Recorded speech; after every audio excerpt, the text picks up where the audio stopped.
It is our favorite day of the week, Mojo Monday, my friend. How are you? I'm doing well. Mojo Monday, everybody. Yeah, so we're in our second episode of negotiation. And last week we really kind of started it off with mindset. Why don't you kind of recap a little bit of last week's and frame up this week around asking better questions? Yeah, so we're going to evolve into asking better questions. Last week, I think we delved into mindset and the perspective around negotiating and what it takes to, I guess, present your best self and also garner the best energy from the environment. We talked about the zero sum game, where in historically people have assumed that in negotiations, someone has to win, someone has to lose. And we talked a lot about, what does it look like to create and craft or curate, maybe better said, a win-win. Yeah. So if you didn't catch last week's episode, I'd encourage you to go back on the YouTube channel and watch it, and certainly subscribe so you're always in our up to date Mojo Monday. But this week we're going to tackle asking better questions, and I think one of the context of that is not just ask questions, but it's ask better questions. Not that any question's a bad question, but I think you could be strategic in the questions you ask, especially in negotiation. What do you say, Rick? Yeah, there's no way around it. I mean, the people who win in any negotiation are the ones who come prepared with the most information. You're armed with details around what you will and won't accept, and in terms of what the ultimate goal is and what a win looks like.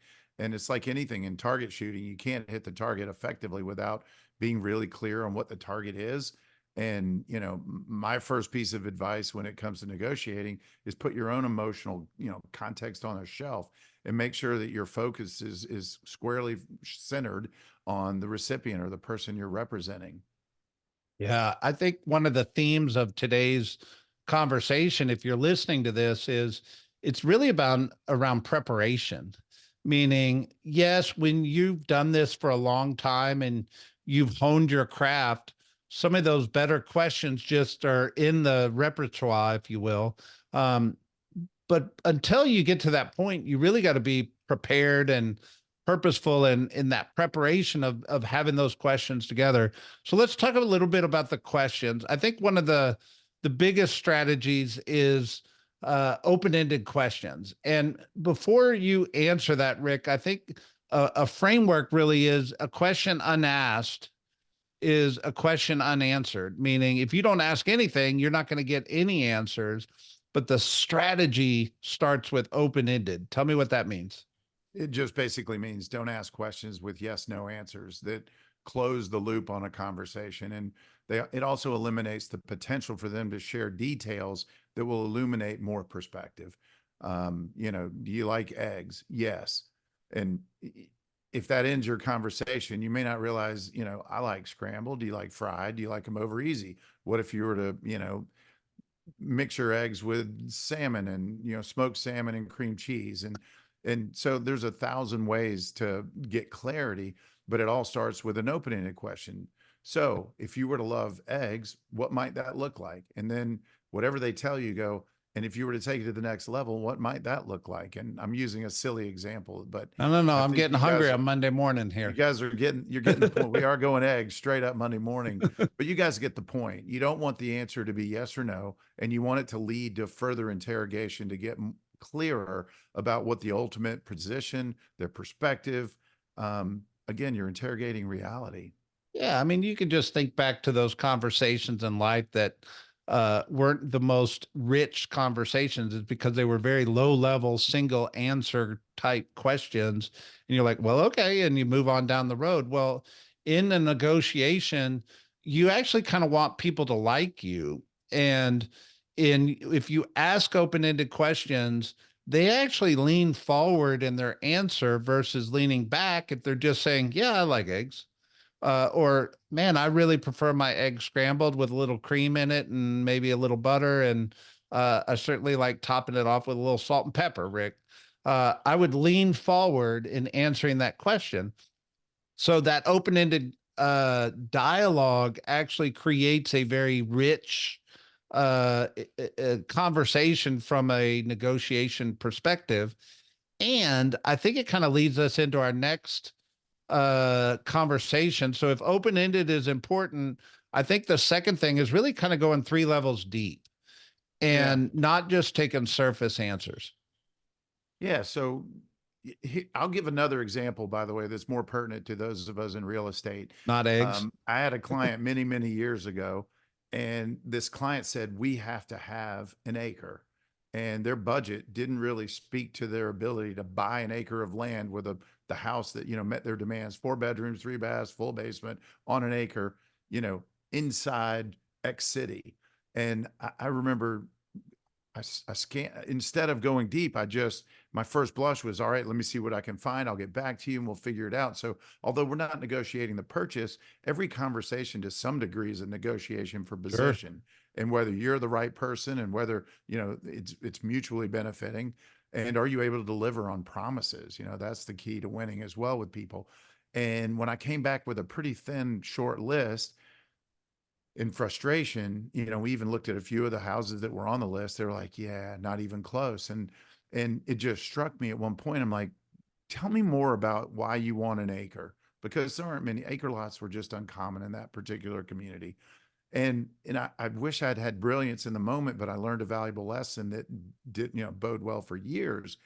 They went on to say, well, we really respect privacy. We love being attached to nature. We like the environment. We want to be able to let our dogs out. We're dog people, and we want them to roam the backyard freely. And I said, do the dogs really need a full acre? And they're like, no, not really. We just like the idea of privacy and capacity to enjoy nature. And I said, well, and it hit me. I'm like, well, what if you had a half or 3/4 acre lot that backed up to some buffered areas or protected land or Yep. something that's guaranteed not to be developed? Could even be floodplain.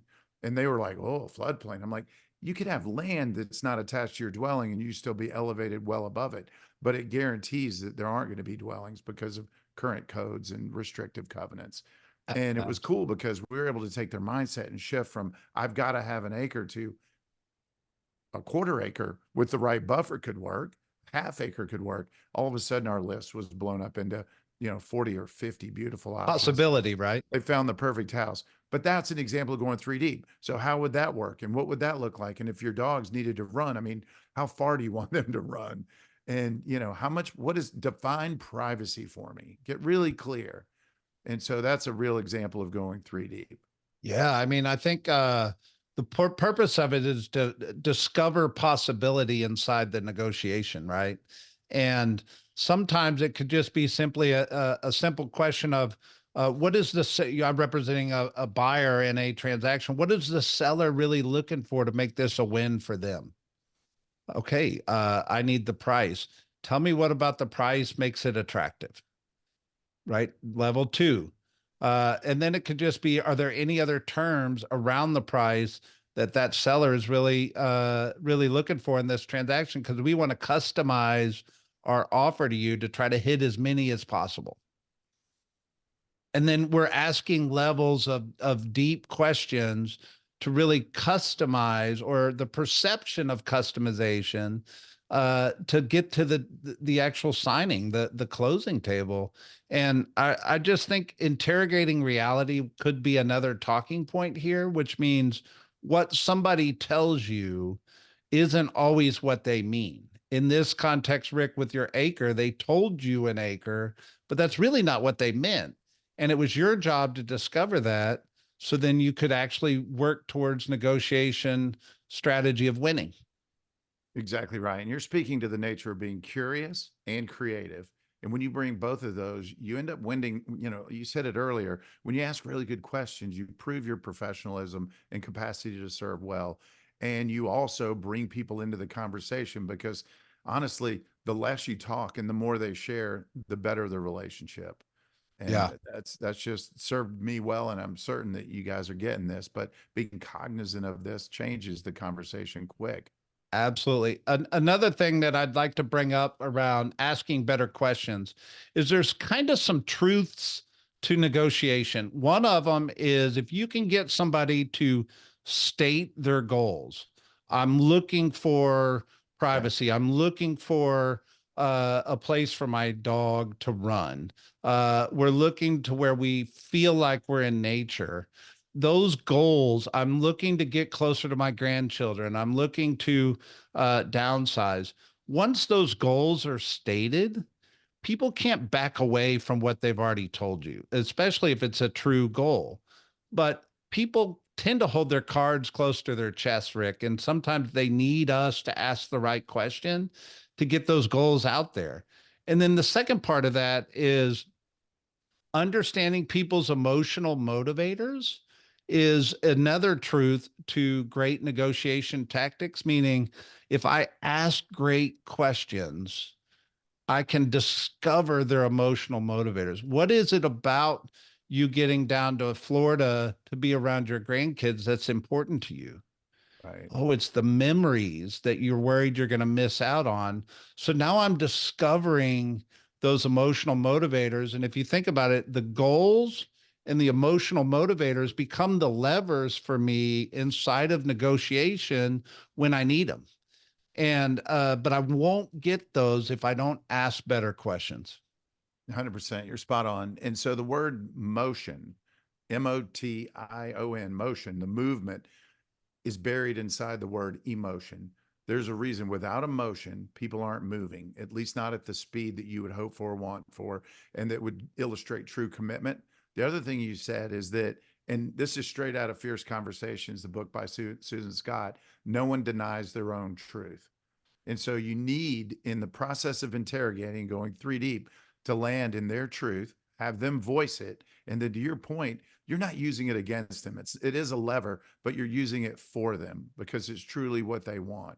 How often, Brett, have you had a goal? Because I know I have, that at the end of the rainbow, you didn't really factor in the emotional context and it ended up being hollow and less important than you Of thought. course. You're like, this is going to be a big deal. I really can't wait to get this. And then you get it and you're like, is that all there is? And the reason that happens is that you weren't really clear in the emotional payday that was supposed to accompany that acquisition. And as a consultant, there's no better gift that you can give someone is the capacity for them to emotionally attach so that that payday is virtually guaranteed. Absolutely. And once again, it's people hold their cards close to their chest because it feels vulnerable to share emotion. It feels vulnerable to play my card in a negotiation. But if you're a great consultant, you're helping me see that those things are actually moving me closer to where I want to go.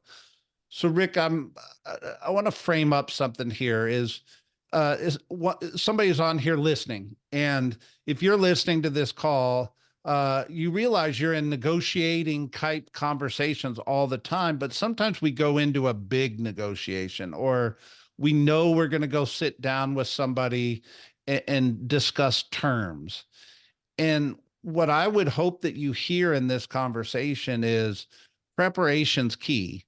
And Rick, you always talk about taking a deep breath and the power of breathing, right?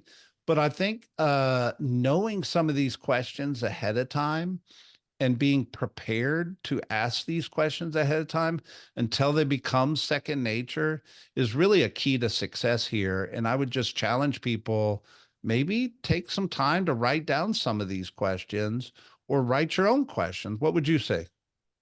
Well, I think the amount of preparedness and the amount, and I don't just mean, yeah, the words are important on paper, but the mental preparedness and your ability to see yourself in the winner's circle and having a successful conversation often dictates the energy you bring at the onset and then throughout the conversation. There's one more saying from Fierce Conversation or a statement that Susan makes that changed my life forever. When you ask a really good question, stop talking. And her, the way she describes that strategy is let the silence do the heavy lifting. And so if you're a communicative person and you like to talk or you're socially, empowered, we'll put it in very positive light, which means silence is painful. There's nothing more powerful than asking a compelling question and giving the recipient time to answer it and just smile and nod until they do. It might feel awkward for a few minutes, but if you speak first, you've heard this before, the first one to speak loses. Yep. And the only reason I believe that true is that you eliminate the truth they were about to share by walking all over it and possibly tainting that self-discovery moment. Yeah. And I would just add one little asterisk to that is the more silence you allow, that deeper and better answer they're preparing to give you because they're actually thinking about their answer in that silence. And if you speak, you actually interrupt their thought process, which could be the key that unlocks your negotiation. Yeah. And meanwhile, you're feeding them your ideas and not developing and cultivating clarity around theirs. And so here's one more tip. If you give them that silent space and then the response still feels shallow or scripted, or it's kind of like that whole, hey, Brett, how are you doing today? The answer, fine, good, great. Like those are Great. your answers. Thanks for If you asking. know that's their patented scripted answer, go, well, that's interesting. Tell me more. Awesome. Open ended. How might that look? And what impact would it have on your family? Like there's 1,000 directions you can go back. It's back to that theory of going 3 deep. Any question worth asking has a third level answer that's the actual factual truth. There you go. Well, Rick, what do we want people to focus on this week? If you're listening to this call, what should we tell them to focus on? Composition of your questions. Make sure the question matches the importance of the conversation, and just find yourself or catch yourself, if you will, in a conversation before feeding your thoughts. Make sure you get theirs, because here's another secret of all secrets. If you start to, again, you can't give your position first, or you eliminate the potential that theirs position favors you. There And you so in go. negotiating, you always want to know what you're dealing with, who you're dealing with, more importantly, why they're dealing with their perspective. And so again, I think it starts with just paying attention to the little things, the words you choose, the pacing of the question, as well as the silence you give at the end of each question, if it's important. So And yeah, pay attention, check yourself. This is a practice behavior. there you go. Rick, if today was a great day, what day would it be? It'd be Mojo Monday. Happy Mojo Monday.